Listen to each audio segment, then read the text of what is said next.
कराची के मुख्तलिफ इलाकों में मूसलाधार बारिश के बाद सूरत हाल अबतर हो गई है। मलीर नदी फिर से बिफर गई। रेला 12 फीट तक पहुंच गया है। तेज़ बहाव के बायस मेमन गोट आंखों के अस्पताल जाने वाला रास्ता बंद। रास्ता मुनक़ता होने से बकरा पीढ़ी से मेमन गोट आने और जाने वाले परेशान हैं।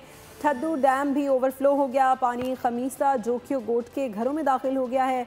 लोगों के फंसे होने की भी इत्तलात हैं। वज़ीर आला सिंध मुराद अली शाह की हिदायत पर रेस्क्यू टीम रवाना। अयूब गोट में भी बारिश का पानी घरों में दाखिल हो गया। इमलाक तबाह हो गई है। कई घंटे से पानी में फंसे हुए हैं। अभी तक कोई भी इमदादी टीम नहीं पहुंची है। इलाका मकीनों की जानिब से ये शिकवा किया जा रहा है। कराची के मुख्तलिफ इलाकों में मूसलाधार बारिश के बाद सूरत हाल अबतर हो गई है। मलीर नदी की बात करें तो वो भी बिफर गई है।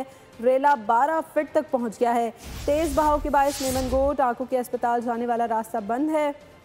रास्ता मुनक़ता होने से बकरा पीढ़ी से मेमन गोट आने और जाने वाले परेशान हैं। ठद्दू डैम भी ओवरफ्लो हो गया है। पानी खमीसा जोखियो गोट के घरों में दाखिल हो गया है। कुछ लोगों के फंसे होने की इत्तलात भी मौसूल हो रही हैं। वज़ीर आला सिंध मुराद अली शाह की हिदायत पर रेस्क्यू टीम रवाना कर दी गई है। अयूब गोट में भी बारिश का पानी घरों में दाखिल हो गया है, जिससे इमलाक तबाह हो गई। कई घंटे से पानी में फंसे हुए हैं। अभी तक कोई भी इमदादी टीम नहीं पहुंची है।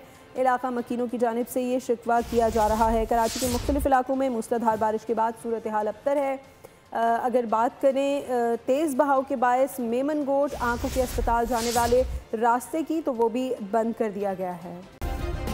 सब्सक्राइब करें और बेल दबाएं ताकि कोई खबर रह न जाए।